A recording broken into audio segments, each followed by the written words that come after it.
Hey guys, Vanity Ezel back on Cardfight Vanguard Ezel and Vanity Weekly Review. So I hope you guys enjoyed. Don't like, comment, subscribe, and story. This time we're covering more reviews from DZ Set 3, which brought some interesting news right before I started recording this. So let's get this started, shall we, and see what we got. First up today, we have Stratosphere Dragon, a grade 2 with set 5k shield, 8k base, and continuing the trend of generic cycle cards, or not cycle cards, just generic cards in general across the nations with the continuous rearguard guard circles go. If your Vanguard's grade is lower than your opponent's Vanguard's grade, or you have 4 more damage zone cards, it becomes a 13k base with 10k shield. Again, not bad against aggro decks or grade 4 base decks, but I just feel like Stratosphere, I feel like the skill that they've given these grade 2s is completely unnecessary, but you know what, it's fine. I'd rather see this than like all the grade 2s have like some skill that involves persona writing and then some actual cycle effect. I would rather see this than that, but you know, it is what it is. It's a 2/3 of tech if you choose to run it.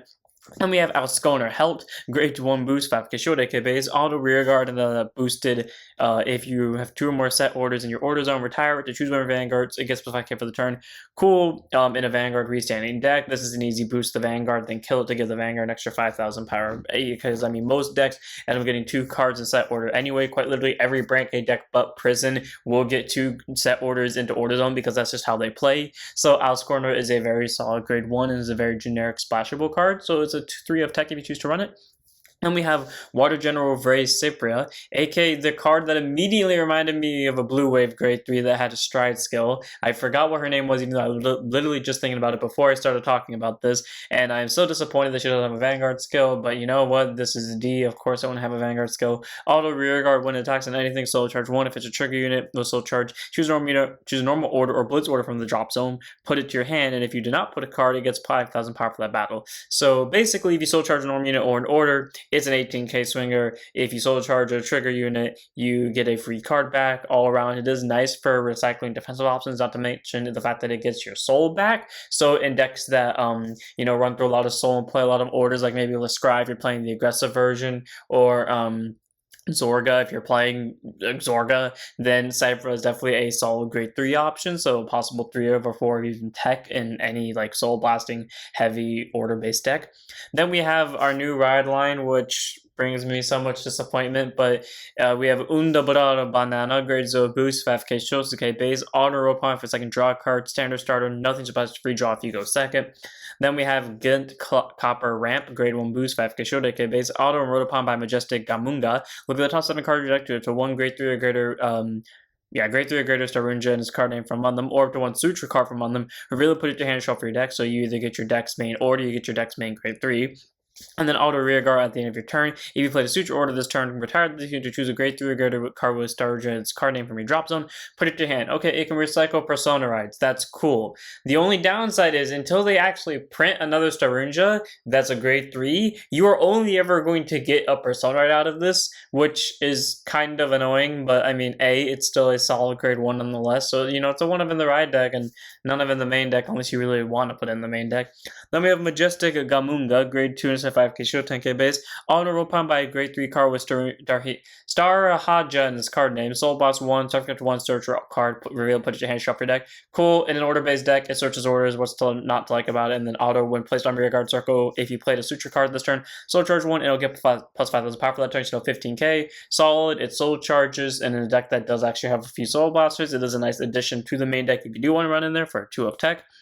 And then we have Dignitary Star Hira Jaja. I'm not going to say that again. Grade 3 to person with 13k base. Continues Vanguard during your turn. If your opponent's Vanguard is a grade 3 or greater and you played a Suture order this turn, your entire form will go with 5 power. So cool in a multi-attack deck that's an easy free 5k buff that allows for poking. Then auto Vanguard once per turn when you play normal order. If your opponent's Vanguard is a grade 3 or greater, until the end of the turn you can play an additional order, but you cannot play cards other than Suture orders, or you can't play orders except for Suture orders, which is fine. Except the fact that both orders cannot be used twice per turn, meaning you have to have both of them in order to use that skill usefully, but it is what it is. And then auto Vanguard when this attacks into anything by counter blasting 1, you choose one of your rear guards for each Suture order you played this turn and stand them. Okay, so if you don't have both Suture orders, you only get the 1 restand, but if you do have both Suture orders and your opponent's Vanguards like a 3, you get double restand. It's nice, like, don't get me wrong, but again, it goes like through the same problem the other decks have, where it's like, oh, everyone's just focusing on multi-attacking with rear guards, and okay, the 5k is fine, but I feel like we've had a few lines now in like the last 2 sets alone that just have had a bunch of plus the 5k to front row skill. Maybe I'm wrong, and maybe I'm just like remembering Grazel and that's it, but I feel like it was that. But also in the fact of the order skill is nice, and I wanted like a secondary Zorga deck for so long now.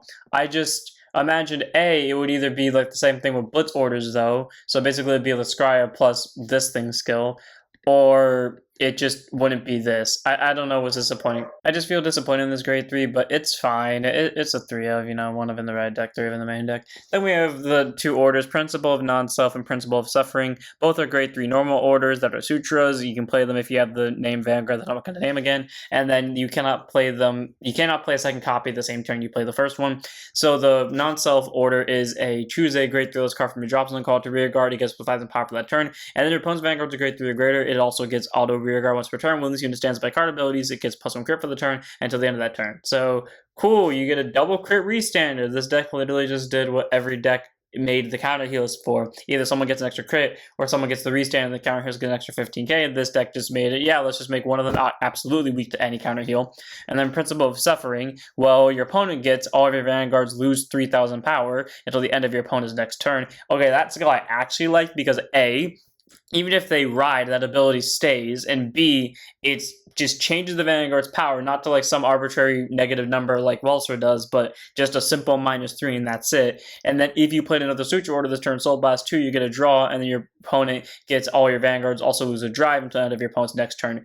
And that's also nice, and this is probably the reason why this ability doesn't activate until your opponent's Vanguard is at grade 3, because if it did activate while your opponent was at grade 2, automatically, their first grade 3 turn, they don't have 1 drive, and you probably ought to win off that alone. But cool, you get a hand card, they lose a drive. Again, this stays regardless of your opponent rides or not. It is a very solid order. I like this one a hell of a lot more than I like this one. But 4 Principle of Suffering, by default 4 of this thing, so you can actually use Principle of Suffering consistently, but took that as you will. And we have Tame KN Clive, a grade 1 who I only used once, which I think I would use more if he was actually memorable. Grade 1 boost, 5k shield, 8k base. Auto drops at the start of your battle phase. If you played 2 or more orders this turn, counterblast 1 call to rearguard circle. It's simple CB1. It calls itself. I think he's really cool. All of us know that I'm a fan of any guy with a sword, and I'm a fan of Knights in particular, and I just do not give a crap for Clive. I don't know why. He's like the one knight I do not care for, but he's a nice 4 if you want a superior call target. Then we have Purgist Chlorforest, or as I first read it, Purgist Chronofang, and I wish this was a Chronofang deck. Grade 1 boost, 5k shield, 8k base, auto rear guarded by the boosted or attacked. Put this unit to soul, look at top 7, show up to 1 suture card from on reveal, put it to hand, shuffle your deck. Okay, cool. It's free soul, it's a free order. If only more of the deck use soul outside of suffering, but you know what? It is what it is. It is a solid grade 1. I'll give it that. It's a 4 of in my book. And then we have Heartfelt Pilo. So grade 3 to 100%, 13k base. I actually do like this thing's art, and I love its skill. Continues rear guard, it gets 5,000 power for each suture order you play this turn. So when your opponent's not at grade 3, you don't have both orders in 18k base, unless it was called by this one that's a 23k base. But if you did play both orders this turn, 23k base. If you revived it with the other order, it's a 28k base, which is nice. And then auto from a rear guard circle. When your Vanguard's attacked by your opponent's rear guard, retire this unit, choose one of your opponent's rear guards, and reduce that unit's power by that unit's original power to the end of the turn. So pretty much if your opponent is attacking you with a 10k rear guard and you kill Pilo and you target that same rear guard, you don't have to target the ones attacking, but if you do, for that turn that unit will lose 10,000 power, meaning that unit now has 0, meaning it no longer hits. All around, very solid grade 3. I really love the fact that he's like fully generic, so he can be splashed in like any order-based deck in Stoicheo, which is pretty solid. He's just a good 4, and I do think he's really great, so take that as you will. Then we have Vibhatska the Overflyer, grade 2 instead 5k shield, 10k base. All one placed on rear guard circle, counterblast 1, look at the top 7 cards rejected to 1 suture card from on the reveal, put your hand shuffle your deck. If you not reveal a card, draw a card, and then continues rear guard, it gets 5,000 power for each suture order you play this turn. So, 20k, pretty solid nonetheless if you played both of them. And a top 7 search that can lead to a draw worst case scenario isn't that bad. I would rather it didn't cost a CB, I would rather it cost a soul, but you know what, it is what it is. I do think Overflyer is a solid grade 2 though, and he's a nice 4 for that. Then we have, whoops, I skipped a card. Oh, I didn't put her in. Oh no, I did put her. I just didn't put her art. Well, Friendly Maiden Alvia. It's not this thing. It's a Stoicheia grade 1. So auto when placed on rearguard circle from your hand, other than during the battle phase, Energy Blast 3. Perform one of the following: choose an order card without Regalia's Piece from your drop zone and put it to your hand, and then you choose a grade 1 unless unit card from your drop zone, call it to rearguard, and then continues rearguard during your turn. If you have 4 or more units, it gets switched to the power. So 10k base for a grade 1 because it is a grade 1, by the way. All around pretty solid. It is simple Energy Blast that can bounce back orders, which is nice, and not to mention that it could also call rear guards if you need to as well. Alvina is a nice generic grade 1 for support of any order-based deck, so it's a good 3 out of 4 of if you want it.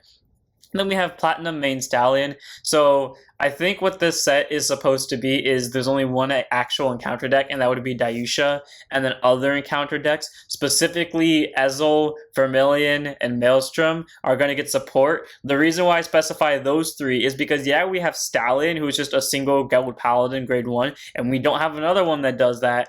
But then right before I started recording this, we got this boy, who if you can't see the word, it says Maelstrom in it. And we haven't got a Vermilion yet, but if we got those 2, I'm willing to bet Vermilion's going to be in the other one. So anyways, grade 1 boost 5, Kashoda, AK base, continues rear guard. If your Vanguard's clan is only Gold Paladin, this unit also becomes a Gold Paladin. And then auto when placed on rear guard circle, if your Vanguard's a grade 3 or greater with Gold Paladin, it's only clan. Energy Blast 3, look at top 3, choose a grade 3 or grade 3 or lower unit card from among them with a different card name from this unit, call it an open rearguard circle, bot deck the rest, and then if you call it a unit at the end of that turn, put this unit on the bottom of your deck. So it can recycle itself, which is cool. Only downside is it goes to bottom. I wish it went back to deck in total and you just shuffled, but hey, it is what it is. It's a free rear guard. It can be placed on rear guard during any point in the turn, during any point on your opponent's turn for that matter. So Platinum Main Stallion is a nice grade 1. I do think it's really cool. So 3 if not 4 for Ezel decks.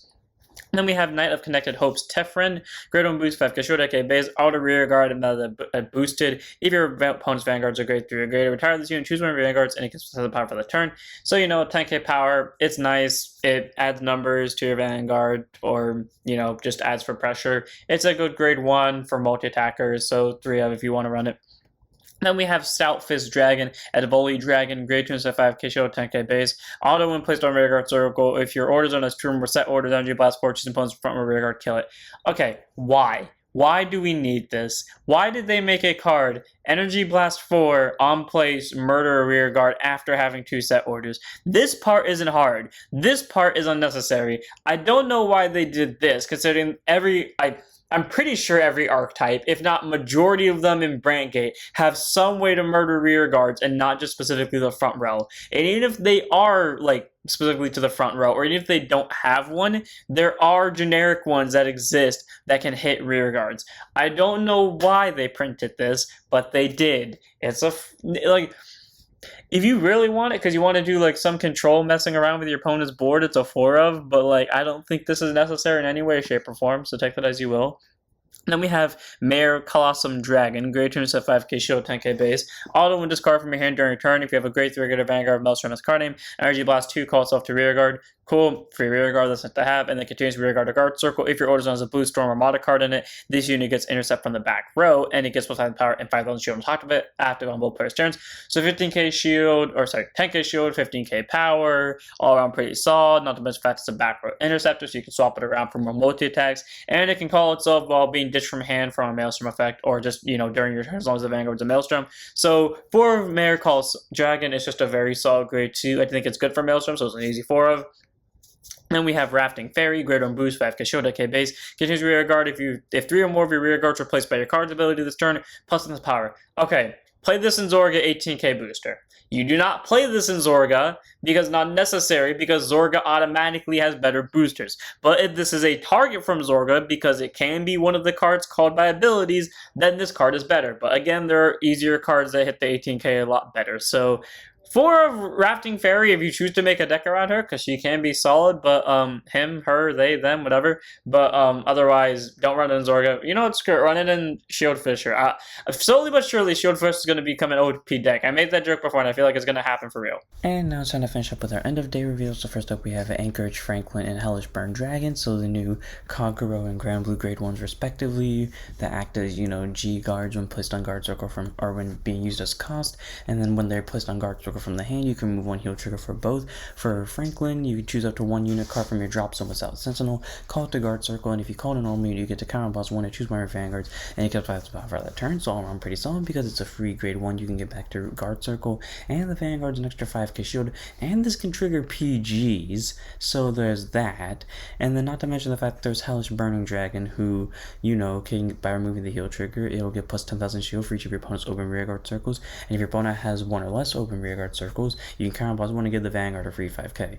Okay, this is obviously better because this one can not only trigger PGs, but gets the 10k, but gets the 5k just by, you know, simply calling any normal unit, which could end up being a PG if you're playing premium, or it could be just a grade 1 from V, which has 10k shield inherently. Hell, it can even be a copy of itself, but I mean, you know, it is what it is. I do like Anchorage Franklin more though, but they're both still solid cards on the list, and at least 3 of our 4s in their respective decks.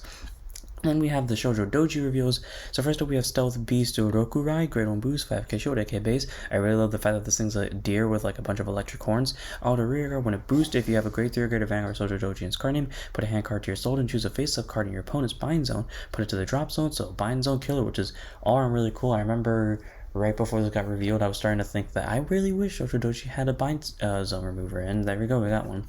And then we have Fogant Stealth Rogue Kiran, grade 1 boost, 5k shield, 8k base, auto rearguard, and battle boosted. If you have a grade 3 or greater Vanguard with Shoujo Doji in its card name, put 2 of your rearguards stealth in their card names in the same column as this unit into your soul, and then choose a grade 2 or greater unit card with stealth in its card name from your drop zone, put it to your hand. Okay, cool, way to recycle Persona Rides or possible attackers. All around, Kiran is an actually really good grade 1. I feel like there are more aggressive cards though, so I'm gonna say 3 for Kiran. And then we have Cloud, Water, Flit, Foot Stealth Rogue Shoujo Doji, one of the only cards I was looking forward to in set 3 simply because of its artwork and nothing else. All continues to be at Vanguard, so it's also regarded as Peak Persona Stealth Rogue Shoujo Doji. And then act Vanguard once per turn, cost Energy Blast 3 and bind 3 stealth cards within their card names from your soul. They can be of the same name. Choose 2 of your opponent's rearguards, bind all of the cards of the chosen rearguard circles, then your opponent chooses a card from their hand or binds it. At the end of the turn, your opponent puts them back into their hand. So pretty much screw over 2 rearguards, 2 interceptors, screw over a garter, so that's pretty solid just for binding 3 and energy blasting 3. And then auto vanguard, when it attacks or is attacked, put 2 rearguards into your soul, choose up to 2 cards with stealth in their card names from your bind zone, call them each to the front, back, row rearguard circles, and if it's your opponent's battle phase, you call the cards to guard circle instead. The best part about this is, as long as you have 2 rearguards, you can keep using this, which essentially means you can at least use this twice per turn unless you find a way to superior call again during your opponent's turn, so then you can use it 3 times or even 4. So all around, that skill is actually really good. You can be aggressive, you can just say F your opponent consistently, and not to mention 5 attacks, but in a cool way that isn't just, you know, stand them. So I actually like Shoujo Doji a lot. I think this card's amazing, and I definitely can't wait to try it out, especially because it counts as peak percentage, meaning you can just put this in your ride deck over the other ones, because the ride deck grade 2 actually has no regard of which Shoujo Doji it rides upon because it's on place, but also even if it did, I'm pretty sure it would name Shoujo Doji anyways, and this was still proc it. So 4 of Shoujo Doji. And then we have Stealth Dragon Ogishini, grade 2 set 5k shield, 10k base. Okay, this is probably as much as we're going to get Yasue in V or D, because tell me this is not like Obayashi or like one of the grade 1s from Yasue, and I'm fine with this. So auto, when placed on rearguard circle from the hand, or when placed on rearguard circle in general, load type 5 card to your deck, choose to 1 card with stealth in its card name from among them, put it into your soul, shuffle the deck, and if your opponent's vanguard is a grade 3 or greater, it gets 5 power for that turn. And then auto, when put on guard circle, when put from your rearguard into your soul during your battle phase, counter boss 1 for, and then choose 2 face-up cards in your opponent's bind zone, put them into a drop zone, and all your front row units could put with stealth in their card names could put 5 power for that turn. Okay, this is going to be absolutely busted because Shoujo Doji doesn't require you to call stuff of different name, and yeah, you're probably going to call a booster via this skill. If you don't call a booster via this effect and you just call 2 of these and drops 2 CB on this, because none of Shoujo Doji's skill requires CB for whatever reason that may be, and I'm happy for that. That's a free 10k to front row. So Ogishi is a very solid grade 2, works really well with the offense, literally gets you soul cards and a free 5k just by being placed, easy 4 of. And then our last reveal is more or less for the anime, but also set 4, and that would be Destin Showdown.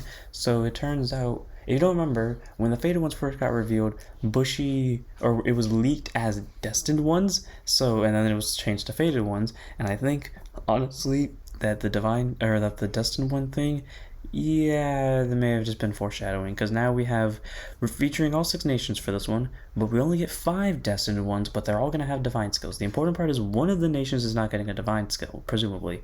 And here's the head one. I think we can all assume this is Dragon Empire, but I'll be happy to see it being something else.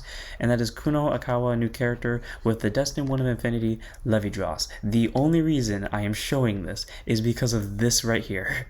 That name is so cool to me, and honestly, I might main this just by looking at it, but we'll see. Either way though, I'm gonna just want to hear. Hope you guys enjoy. What was your favorite reveal today? And next week we're gonna have the Poison Knight of something, the Keter Sanctuary Grade 3 basically. So see you all then. Don't forget to like, comment, subscribe, join us for Twitch, and I'll see you on this one. So set up your vanguards.